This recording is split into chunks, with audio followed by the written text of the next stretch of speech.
ಸಕ್ಕರೆಯ ಸಹವಾಸವನ್ನ ಮಾಡಿ ಹಾಲು ಎನ್ನುವುದು ಸಿಹಿಯಾಗುತ್ತದೆ. ಹುಳಿಯ ಒಂದು ಸಹವಾಸವನ್ನ ಮಾಡಿದರೆ ಹಾಲು ಒಡೆದು ಹೋಗುತ್ತದೆ. ಹಾಗೆಯೇ ನಮ್ಮ ಜೀವನದಲ್ಲಿ ನಾವು ಒಳ್ಳೆಯವರ ಸಹವಾಸವನ್ನ ಮಾಡಿದರೆ ನಮ್ಮ ಜೀವನ ಎನ್ನುವುದು ಸುಖಕರವಾಗಿ ಇರುತ್ತದೆ. ಅದೇ ರೀತಿಯಲ್ಲಿ ನಾವು ಕೆಟ್ಟವರ ಸಹವಾಸವನ್ನ ಮಾಡಿದರೆ ಜೀವನವು ಸರ್ವನಾಶವಾಗುತ್ತದೆ. ಹಾಗಾಗಿ ನಿಮಗೆ ಬಿಟ್ಟಿದ್ದು ನೀವು ಒಳ್ಳೆಯವರ ಸಹವಾಸವನ್ನ ಮಾಡಬೇಕು ಅಥವಾ ಕೆಟ್ಟವರ ಸಹವಾಸವನ್ನ ಮಾಡಬೇಕು ಎಂದು. ಒಂದು ಎಲೆ ಕೆಳಗೆ ಬೀಳುತ್ತಾ ಏನು ಹೇಳುತ್ತದೆ ಎಂದು ಗೊತ್ತಾ? ಈ ಜೀವನ ಎನ್ನುವುದು ಶಾಶ್ವತವಲ್ಲ ಅಂತ.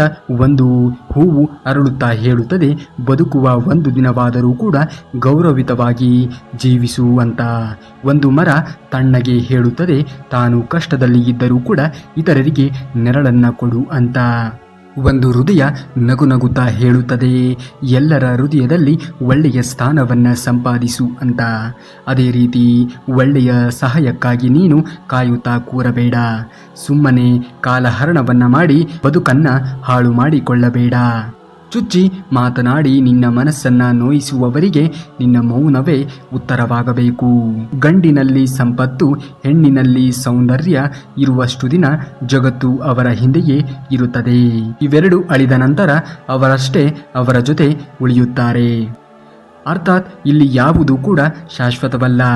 ಚಿನ್ನ ಬಡಿದಷ್ಟು ಅಪರಂಜಿ ಆಗುತ್ತದೆ. ಮನುಷ್ಯ ಜೀವನದಲ್ಲಿ ಪೆಟ್ಟು ತಿಂದಷ್ಟು ಮಾನಸಿಕವಾಗಿ ಗಟ್ಟಿಯಾಗುತ್ತಾನೆ. ಹಾಗಾಗಿ ಜೀವನದಲ್ಲಿ ಸಮಸ್ಯೆಗಳು, ನೋವುಗಳು ಬರುವುದು ಒಳ್ಳೆಯದಕ್ಕೆ. 100 ಬಾಗಿಲು ಮುಚ್ಚಿದರೂ ಕೂಡ ದೇವರು ಒಂದು ಬೆಳಕನ್ನ ತೋರುವಂತಹ ಮಾರ್ಗವನ್ನ ಇಟ್ಟೇ ಇರುತ್ತಾನೆ. ಯಾವುದೇ ಕಾರಣಕ್ಕೂ ನೀವು ಹೆದರುವಂತಹ ಅವಶ್ಯಕತೆಯೇ ಇಲ್ಲ. ದೇವರು ನಿಮಗೆ ವರವನ್ನ ಕೊಡುವುದಿಲ್ಲ, ಶಾಪವನ್ನು ಕೂಡ ಕೊಡುವುದಿಲ್ಲ. ಆದರೆ ಖಂಡಿತವಾಗಿಯೂ ಕೂಡ ಪ್ರತಿಯೊಬ್ಬರಿಗೂ ಅವಕಾಶವನ್ನು ಮಾತ್ರ ಕೊಟ್ಟಿರುತ್ತಾನೆ. ಅವುಗಳನ್ನು ವರವನ್ನಾಗಿ ಅಥವಾ ಶಾಪವನ್ನಾಗಿ ಪರಿವರ್ತಿಸಿಕೊಳ್ಳುವುದು ನಿಮ್ಮ ಕೈಯಲ್ಲಿಯೇ ಉಳಿದಿದೆ. ಜಗತ್ತು ಬದಲಾಗಲಿ ಎಂದು ಆಶಿಸುವುದು ತಪ್ಪಲ್ಲ, ಆದರೆ ಅದಕ್ಕಾಗಿ ಕಾಯುತ್ತಾ ಕೂರುವುದು ಮೂರ್ಖತನ. ಬದಲಾವಣೆ ಅನ್ನುವುದು ನಮ್ಮಿಂದಲೇ ಆರಂಭವಾಗಬೇಕು. ಯಾರಾದರೂ ನಿಮ್ಮ ಅರ್ಹತೆಯ ಬಗ್ಗೆ ಸಂದೇಹ ಪಟ್ಟರೆ, ಹೀಯಾಳಿಸಿದರೆ, ಅವಮಾನಿಸಿದರೆ ಅಥವಾ ಅವಮಾನವನ್ನ ಮಾಡಿದರೆ ಬೇಜಾರಾಗಲು ಹೋಗಬೇಡಿ. ಏಕೆಂದರೆ ಜನ ಚಿನ್ನ ಖರೀದಿ ಮಾಡಲು ಹೋದಾಗ ಅದರ ಪರಿಶುದ್ಧಿಯ ಬಗ್ಗೆ ಪರೀಕ್ಷೆಯನ್ನು ಮಾಡುತ್ತಾರೆ ಹೊರತು ಕಬ್ಬಿಣದ ಬಗ್ಗೆ ಯಾವ ಕಾರಣಕ್ಕೂ ಕೂಡ ಪರೀಕ್ಷೆಗೆ ಒಳಪಡಿಸುವುದಿಲ್ಲ. ನೀವು ಬೆಂದಷ್ಟು ನಿಮ್ಮ ಜೀವನ ಎನ್ನುವುದು ಪರಿಪಕ್ವವಾಗುವುದು. ಪ್ರಪಂಚ ತುಂಬಾನೇ ವಿಶಾಲವಾಗಿದೆ. ಒತ್ತಾಯವಾಗಿ ಬದುಕುವ ಪ್ರಯತ್ನವನ್ನ ಮಾಡಬೇಡಿ. ನಿಮ್ಮ ಗೌರವ, ನೀವು ಪ್ರೀತಿಸುವವರು ನೀವು ಎಲ್ಲೇ ಇದ್ದರೂ ಕೂಡ ನಿಮ್ಮನ್ನ ಹುಡುಕಿಕೊಂಡು ಬಂದೇ ಬರುತ್ತಾರೆ. ಅಂತಹ ವ್ಯಕ್ತಿಗಳನ್ನ ಜೀವನದಲ್ಲಿ ಪ್ರೀತಿಸಿ. ಈ ಬದುಕಿನಲ್ಲಿ ನಾಳೆ ಎಂಬ ಅವಕಾಶ ಯಾವತ್ತಿಗೂ ಕೂಡ ಇದ್ದೇ ಇರುತ್ತದೆ. ಆದರೆ ನಿನ್ನೆ ಎನ್ನುವುದರಲ್ಲಿಯೇ ನೀವು ಕಳೆದು ಹೋಗಬಾರದು. ನಿಮ್ಮ ಸಮಯವನ್ನ ವ್ಯರ್ಥ ಮಾಡಿಕೊಳ್ಳಬಾರದು.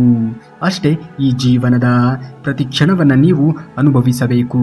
ಕನಸು ಕಂಡವರಿಗಿಂತ ಕಷ್ಟಪಟ್ಟವರಿಗೆ ಜೀವನ ಏನು ಎನ್ನುವುದು ಅರ್ಥವಾಗುತ್ತದೆ. ಹಾಗಾಗಿ ನೀವು ಸದಾಕಾಲ ಕಷ್ಟಪಡುವುದನ್ನು ಕಲಿತುಕೊಳ್ಳಿ. ಬೇರೆಯವರಿಗೆ ಬೈಯುವಾಗ ತಿಳಿದುಕೊಳ್ಳಬೇಕು, ನಮ್ಮ ನಾಲಿಗೆಯೇ ಹೊಲಸಾಗುವುದೆಂದು. ಬೇರೆಯವರ ಮನೆಯ ಹೆಣ್ಣು ಮಕ್ಕಳ ಬಗ್ಗೆ ಮಾತನಾಡುವಾಗ ತಿಳಿಯಬೇಕು, ನಮ್ಮ ಮನೆಯಲ್ಲಿ ಹೆಣ್ಣು ಮಕ್ಕಳು ಇದ್ದಾರೆ ಎಂದು. ಬೇರೆಯವರ ಜೀವನದ ಬಗ್ಗೆ ಮಾತನಾಡುವಾಗ ತಿಳಿದುಕೊಳ್ಳಬೇಕು, ನಾಳೆ ನಮ್ಮ ಜೀವನದಲ್ಲಿ ಏನಾಗುತ್ತದೆಯೋ ಎಂದು. ಯಾವ ವ್ಯಕ್ತಿ ಈ ತಿಳುವಳಿಕೆಗಳನ್ನು ತನ್ನ ಜೀವನದಲ್ಲಿ ಅಳವಡಿಸಿಕೊಂಡು ಇರುತ್ತಾನೆಯೋ ಆತನು ಎಂದಿಗೂ ಕೂಡ ಬೇರೆಯವರಿಗೆ ಬೈಯುವುದಕ್ಕೆ ಅಥವಾ ಬೇರೆಯವರಿಗೆ ಕೆಟ್ಟದ್ದನ್ನು ಬಯಸುವುದಕ್ಕೆ ಹೋಗುವುದೇ ಇಲ್ಲ. ಏಕೆಂದರೆ ಆ ವ್ಯಕ್ತಿಗೆ ತುಂಬ ಚೆನ್ನಾಗಿ ಗೊತ್ತಿರುತ್ತದೆ ಕೆಟ್ಟದ್ದರ ಪರಿಣಾಮ ಎನ್ನುವುದು ಹೇಗಿರುತ್ತದೆ ಎಂದು. ಈ ಮನುಷ್ಯರಲ್ಲೊಂದು ಬಗೆ 3 ತರಹದ ಮನುಷ್ಯರು ನಮ್ಮೊಡನೆ ಇರುತ್ತಾರೆ: ಭೋಗಿ, ಯೋಗಿ ಮತ್ತು ಜ್ಞಾನಿ. ಭೋಗಿಯ ಗಮನ ಸದಾ ಇಂದ್ರಿಯದ ಮೇಲೆ ಇರುತ್ತದೆ, ಕೇವಲ ಸುಖದ ಕಡೆಗೆ ಇರುತ್ತದೆ. ಅವನ ಮನಸ್ಸು ಸದಾ ಹೊರ ಪ್ರಪಂಚದ ಕಡೆಗೆ ಇರುತ್ತದೆ.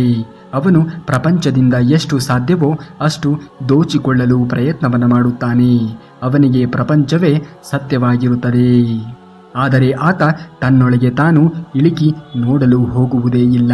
ಯೋಗಿಗೆ ಪ್ರಪಂಚದ ಮಾಯೆಯ ಬಗ್ಗೆ ಅರ್ಥವಾಗುತ್ತದೆ. ಪ್ರಪಂಚದ ಒಂದು ತೋರಿಕೆಯೇ ಹೊರತು ಅದು ಸತ್ಯವಲ್ಲ ಎಂದು ಅರ್ಥವಾಗಿ ಆಧ್ಯಾತ್ಮಿಕ ಸಾಧನೆಯನ್ನ ಮಾಡುತ್ತಾ ಮನಸ್ಸು ಅಂತರ್ಗತವಾಗಿ ಮಾಡಿಕೊಳ್ಳುತ್ತಾನೆ.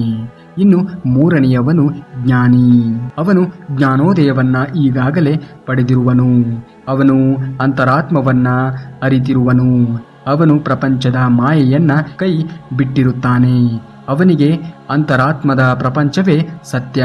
ಭೋಗಿ, ಯೋಗಿ ಮತ್ತು ಜ್ಞಾನಿಗಳಲ್ಲಿ ಈಗಾಗಲೇ ಜೀವನದ ಅನುಭವವನ್ನ ಪಡೆದಿರುತ್ತಾನೆ.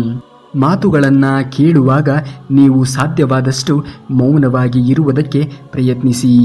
ಏಕೆಂದರೆ ಅದಕ್ಕೆ ಸರಿಯಾದ ಉತ್ತರ ಕೊಡುವ ಹಕ್ಕನ್ನು ನಾನು ಸಮಯಕ್ಕೆ ಕೊಟ್ಟಿರುತ್ತೇನೆ.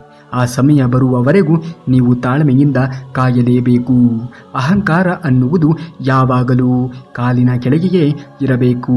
ಒಂದು ವೇಳೆ ಅದು ತಲೆಯಲ್ಲಿ ಇದ್ದರೆ ಅಲ್ಲಿ ನಿಮ್ಮ ಕಿರೀಟವನ್ನು ಧರಿಸಲು ಜಾಗ ಎನ್ನುವುದು ಇರುವುದಿಲ್ಲ. ಭಗವಂತನ ಮುಂದೆ ಯಾರೂ ಮೆರೆಯಲು ಸಾಧ್ಯವಿಲ್ಲ. ಅಹಂಕಾರಿಗಳಿಗೆ ಎಂದು ಯೋಗ ಎನ್ನುವುದು ಪ್ರಾಪ್ತಿಯಾಗುವುದೇ ಇಲ್ಲ. ಹಾಗಾಗಿ ನೀವು ಎಷ್ಟೇ ಎತ್ತರವಾಗಿರುವಂತಹ ಸ್ಥಾನವನ್ನು ಏರಿದರೂ ಕೂಡ ಅಹಂಕಾರವನ್ನು ಯಾವುದೇ ಕಾರಣಕ್ಕೂ ನಿಮ್ಮ ಮೈಗೂಡಿಸಿಕೊಳ್ಳಬೇಡಿ. ಅಹಂಕಾರ ಎನ್ನುವುದು ನೀವು ಸಂಪಾದನೆ ಮಾಡಿರುವುದೆಲ್ಲವನ್ನೂ ಕೂಡ ಕಳೆದುಕೊಳ್ಳುವಂತೆ ಮಾಡುತ್ತದೆ. ಜೀವನದಲ್ಲಿ ನೆಮ್ಮದಿಯಾಗಿ ಇರಬೇಕು ಎಂದರೆ ನಾವು ಇನ್ನೊಬ್ಬರ ವಿಷಯಕ್ಕೆ ಅನವಶ್ಯಕವಾಗಿ ಕಿವಿಯನ್ನು ಕೊಡಲು ಹೋಗಬಾರದು. ಮತ್ತೊಬ್ಬರು ನಮ್ಮ ಬಗ್ಗೆ ಏನು ಮಾತನಾಡಿದರೂ ಕೂಡ ನಾವು ತಲೆಯನ್ನು ಕೆಡಿಸಿಕೊಳ್ಳಬಾರದು. ನಮ್ಮ ಪಾಡಿಗೆ ನಾವಿದ್ದು ನಮ್ಮ ಜೀವನವನ್ನು ನಾವೇ ನಡೆಸಬೇಕು.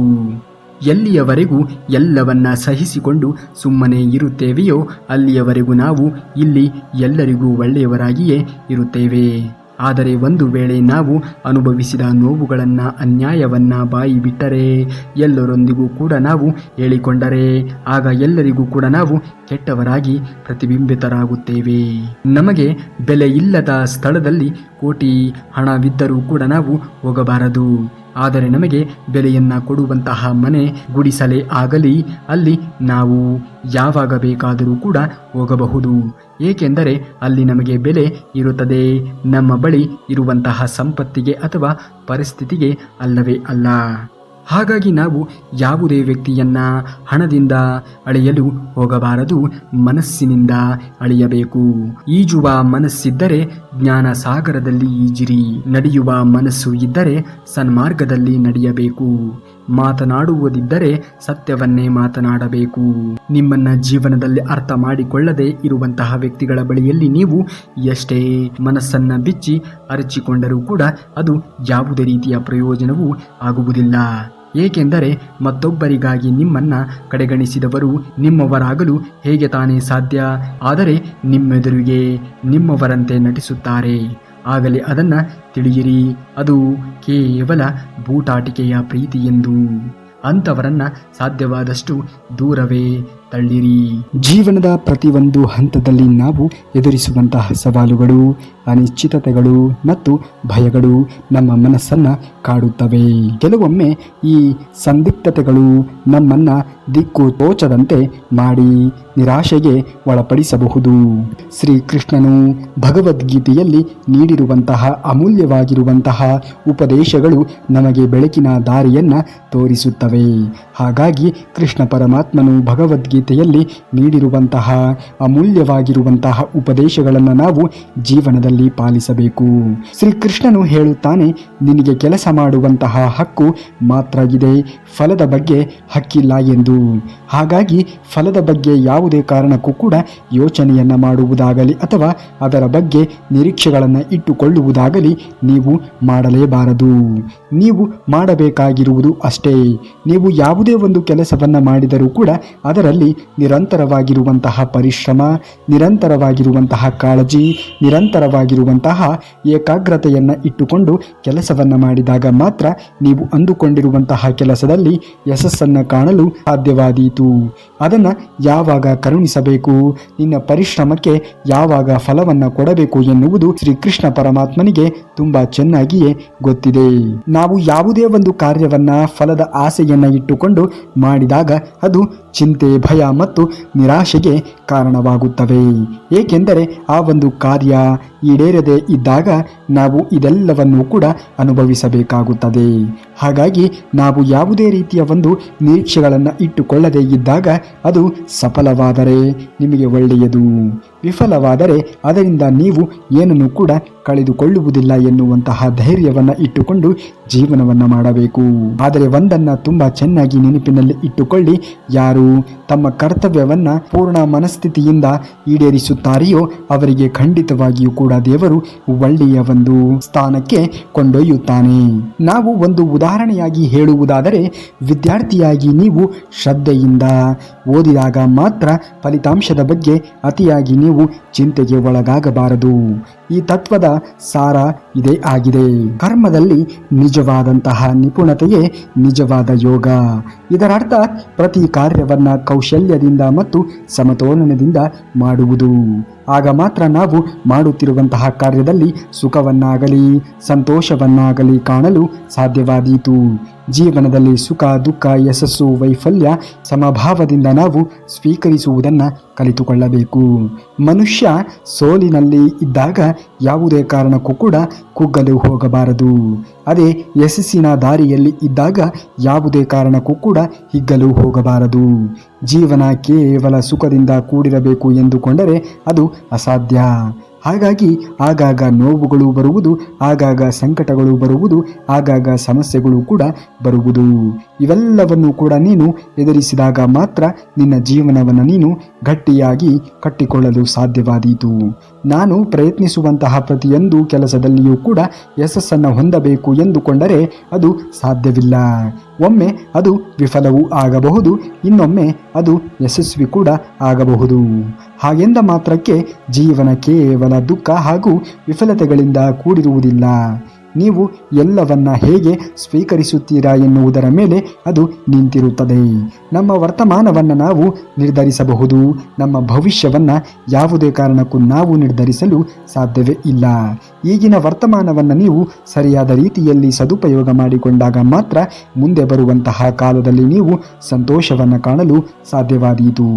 ಉದಾಹರಣೆಗೆ, ಕೆಲಸದಲ್ಲಿ ತೊಂದರೆಗಳು ಬಂದಾಗ ಧೈರ್ಯವಾಗಿ ಮತ್ತು ಶಾಂತಿಯಿಂದ ಅದಕ್ಕೆ ಪರಿಹಾರವನ್ನು ಕಂಡುಕೊಳ್ಳಬೇಕು. ಆಗ ಮಾತ್ರ ಯಾವ ಸಮಸ್ಯೆಯೂ ಕೂಡ ಸಮಸ್ಯೆ ಎಂದು ಅನಿಸಿಕೊಳ್ಳುವುದಿಲ್ಲ. ಇದು ನಿಜವಾದ ಜೀವನದ ಕೌಶಲ್ಯ. ಈ ಒಂದು ಕೌಶಲ್ಯವನ್ನು ನಾವು ಜೀವನದಲ್ಲಿ ಅಳವಡಿಸಿಕೊಳ್ಳಬೇಕು. ಶ್ರೀಕೃಷ್ಣನು ಹೇಳುತ್ತಾನೆ, ದೇಹ ನಶ್ವರ, ಆದರೆ ಆತ್ಮ ಎನ್ನುವುದು ಅಮರ ಎಂದು. ಹಾಗಾಗಿ ದೇಹ ಎನ್ನುವುದು ಅದರ ಆಯಸ್ಸು ಮುಗಿದಾಗ ನಾವು ಅದರ ಮಾಲೀಕನಿಗೆ ಕೊಟ್ಟು ತೆರಳಲೇಬೇಕು. ಈ ಜ್ಞಾನ ನಮ್ಮ ಮರಣದ ಭಯವನ್ನು ದೂರ ಮಾಡುತ್ತದೆ. ಹಾಗಾಗಿ ನಾವು ಯಾರ ಮೇಲೆಯೂ ಕೂಡ ಅತಿಯಾದಂತಹ ವಿಶ್ವಾಸವನ್ನಾಗಲಿ ಅಥವಾ ನಾನೇ ಶಾಶ್ವತವಾಗಿ ಉಳಿಯುತ್ತೇನೆ ಎನ್ನುವಂತಹ ಭ್ರಮೆಯಲ್ಲಿ ಬದುಕಲು ಹೋಗಬಾರದು. ನಾವು ದೇಹಕ್ಕೆ ಅತಿಯಾಗಿ ಗುರುತಿಸಿಕೊಂಡಾಗ ಬದಲಾವಣೆಗಳು ಮತ್ತು ನಷ್ಟಗಳು ನಮಗೆ ಭಯವನ್ನು ಹುಟ್ಟುಹಾಕಿಸುತ್ತವೆ. ಆದರೆ ನಾನು ಆತ್ಮ, ಇದೇ ಶಾಶ್ವತ ಸತ್ಯ ಎಂಬ ಅರಿವು ನಮಗೆ ಆಂತರಿಕ ಶಕ್ತಿಯನ್ನು ನೀಡುತ್ತದೆ. ಹಾಗಾಗಿ ನಾವು ಆಂತರಿಕ ಶಕ್ತಿಯನ್ನು ಬಲಪಡಿಸಿಕೊಳ್ಳಬೇಕಾಗಿರುವಂತಹ ಅವಶ್ಯಕತೆ ಪ್ರಸ್ತುತ ದಿನಮಾನಗಳಲ್ಲಿ ಇದೆ. ಇದ್ದಷ್ಟು ದಿನ ನಮ್ಮ ವರ್ತಮಾನದಲ್ಲಿ ಖುಷಿಯಾಗಿ ಇರುವಂತಹ ನಿರ್ಧಾರವನ್ನು ಮಾಡುವುದು ಉತ್ತಮ. ಇಲ್ಲ ಸಲ್ಲದೆ ಇರುವಂತಹ ಆಲೋಚನೆಗಳನ್ನು ಮಾಡಿ ಜೀವನವನ್ನು ಹಾಳು ಮಾಡಿಕೊಳ್ಳಬೇಡಿ. ನಿನ್ನ ಆತ್ಮ ನಿನ್ನ ದೇಹದ ಅಳಿವಿನ ನಂತರವೂ ಕೂಡ ಬದುಕುವುದು ನಿನ್ನ ಒಂದು ಸತ್ಕಾರ್ಯಗಳಲ್ಲಿ. ಹಾಗಾಗಿ ಬದುಕಿದ್ದಾಗ ಆದಷ್ಟು ಸತ್ಕಾರ್ಯಗಳನ್ನು ಮಾಡಿ. ಇನ್ನೊಬ್ಬರಿಗೆ ಯಾವುದೇ ಕಾರಣಕ್ಕೂ ಕೂಡ ದ್ರೋಹವನ್ನಾಗಲಿ ನಷ್ಟವನ್ನಾಗಲಿ ಬಗೆಯಲು ಹೋಗಲೇಬೇಡಿ. ಶ್ರೀಕೃಷ್ಣನು ಹೇಳುತ್ತಾನೆ, ನನ್ನನ್ನು ನಂಬಿ ಏಕಚಿತ್ತದಿಂದ ಧ್ಯಾನಿಸುವವರನ್ನು ನಾನು ಎಂದೂ ಕೂಡ ಕೈ ಬಿಡುವುದಿಲ್ಲ ಎಂದು. ಹಾಗಾಗಿ ನಿಮ್ಮ ಕಷ್ಟ ಕಾಲದಲ್ಲಾಗಲಿ ಅಥವಾ ನಿಮ್ಮ ಯಾವುದೇ ಒಂದು ಸಮಸ್ಯೆಯ ಕಾಲಮಾನದಲ್ಲಿ ಶ್ರೀಕೃಷ್ಣ ಪರಮಾತ್ಮನನ್ನು ನೆನೆದುಕೊಳ್ಳಿ. ಭಗವಂತನ ಈ ವಚನ ನಮಗೆ ಅವಿನಾಶಿ ಆಧಾರವನ್ನು ನೀಡುತ್ತದೆ. ಕಷ್ಟ ಕಾಲದಲ್ಲಿ ನಾನು ಒಂಟಿಯಲ್ಲ ಎಂಬ ನಂಬಿಕೆಯು ನಮ್ಮ ಮನಸ್ಸನ್ನು ಶಕ್ತಿಶಾಲಿಯನ್ನಾಗಿ ಮಾಡುತ್ತದೆ. ಇದು ಭಕ್ತಿ, ಇದು ಶ್ರದ್ಧೆಯ ಮಹತ್ವವನ್ನು ನಮಗೆ ತಿಳಿಸಿಕೊಡುತ್ತದೆ. ಹಾಗಾಗಿ ನಾವು ನಮ್ಮ ಆತ್ಮವಿಶ್ವಾಸವನ್ನು ಯಾವುದೇ ಕಾರಣಕ್ಕೂ ಕೂಡ ಕಳೆದುಕೊಳ್ಳಬಾರದು. ಈ ವಾಕ್ಯದಲ್ಲಿ 3 ಪ್ರಮುಖವಾಗಿರುವಂತಹ ತತ್ವಗಳು ಅಡಗಿದೆ. ಒಂದು ನಂಬಿಕೆಯ ಶಕ್ತಿ. ನನ್ನನ್ನು ನಂಬಿ ಎನ್ನುವುದು ಭಗವಂತನೊಂದಿಗೆ ನಮ್ಮ ಬಂಧನದ ಆಧಾರವಾಗಿದೆ. ಅವನಲ್ಲಿ ಅಖಂಡ ವಿಶ್ವಾಸ ಇರುವವರೆಗೆ ಅವನು ಸದಾ ಸಹಾಯವನ್ನ ಮಾಡುತ್ತಾನೆ. ಏಕಾಗ್ರತೆ, ಭಕ್ತಿ, ಏಕಚಿತ್ತದಿಂದ ಧ್ಯಾನಿಸುವವರು ಎಂದರೆ ವಿಚಲಿತ ಮನಸ್ಸಿಲ್ಲದೆ ನಿಷ್ಠೆಯಿಂದ ಭಗವಂತನನ್ನ ಸ್ಮರಿಸುವುದು. ನಿನ್ನ ಶತ್ರುಗಳು ಮೆರೆಯುತ್ತಿದ್ದಾರೆ ಎಂದು ಚಿಂತೆಯನ್ನು ಪಡಲು ಹೋಗಬಾರದು. ಅವರ ಪಾಪದ ಕೊಡ ತುಂಬಿದಾಗ ಬೀದಿಗೆ ಬಿದ್ದೆ ಬೀಳುತ್ತಾರೆ ಎನ್ನುವುದನ್ನು ಯಾವುದೇ ಕಾರಣಕ್ಕೂ ಕೂಡ ಮರೆಯಬಾರದು. ಮೆರೆದವರು ಮಣ್ಣಾಗಲೇಬೇಕು ಒಂದು ದಿನ ಎನ್ನುವುದನ್ನು ಮರೆಯಲೇಬೇಡ. ಉರಿದವರು ಸುಟ್ಟು ಬೂದಿಯಾಗಲೇಬೇಕು ಎನ್ನುವುದನ್ನು ಮರೆಯಲೇಬೇಡ. ನಿನಗಾದ ಅನ್ಯಾಯಕ್ಕೆಲ್ಲ ಬೆಲೆ ಎನ್ನುವುದು ಸಿಗಲೇಬೇಕು. ತಾಳ್ಮೆ ಎನ್ನುವುದು ನಿನ್ನ ಜೀವನದಲ್ಲಿ ತುಂಬಿಕೋ. ಆಗ ನೀನು ನಿನ್ನ ಕಣ್ಣಾರೆಯೇ ಎಲ್ಲವನ್ನೂ ಕೂಡ ನೋಡುತ್ತೀಯ. ತಾಳ್ಮೆ ಎನ್ನುವುದು ಬಹಳಷ್ಟು ಮಹತ್ವವನ್ನು ವಹಿಸುತ್ತದೆ ನಮ್ಮ ಜೀವನದಲ್ಲಿ. ತಾಳ್ಮೆಯೊಂದು ನಮ್ಮ ಜೀವನದಲ್ಲಿ ಇದ್ದರೆ ಅದೆಂತಹದ್ದೇ ಕಠಿಣವಾಗಿರುವಂತಹ ಸಮಸ್ಯೆಗಳಾದರೂ ಕೂಡ ನಾವು ಅದನ್ನು ಬಗೆಹರಿಸಿಕೊಳ್ಳಬಹುದು. ಹಾಗಾಗಿ ಜೀವನದಲ್ಲಿ ನೀವು ತಾಳ್ಮೆಯನ್ನು ಹೊಂದುವುದು ಅತ್ಯಂತ ಅವಶ್ಯಕ. ಕಹಿಯಾದ ಔಷಧವನ್ನು ಅತಿ ವೇಗವಾಗಿ ಒಂದೇ ಕುಟುಕಿಗೆ ಕುಡಿದು ಮುಗಿಸುವಂತಹ ನಾವು ಅದೇ ಸಿಹಿಯಾದ ತಿಂಡಿಗಳನ್ನು ನಿಧಾನವಾಗಿ ತಿನ್ನುತ್ತೇವೆ. ಇದೇ ರೀತಿಯಲ್ಲಿ ಜೀವನದ ಕೆಟ್ಟ ಕ್ಷಣಗಳನ್ನು ನಾವು ಅತಿ ವೇಗವಾಗಿ ಮರೆತು ಬಿಡಬೇಕು. ಹಾಗೂ ಸಂತಸದ ಕ್ಷಣವನ್ನು ನಾವು ನಿಧಾನವಾಗಿ ಮನಸ್ಪೂರ್ವಕವಾಗಿ ಸವಿಯಾಗಿ ನೆನಪಿಸಿಕೊಳ್ಳಬೇಕು.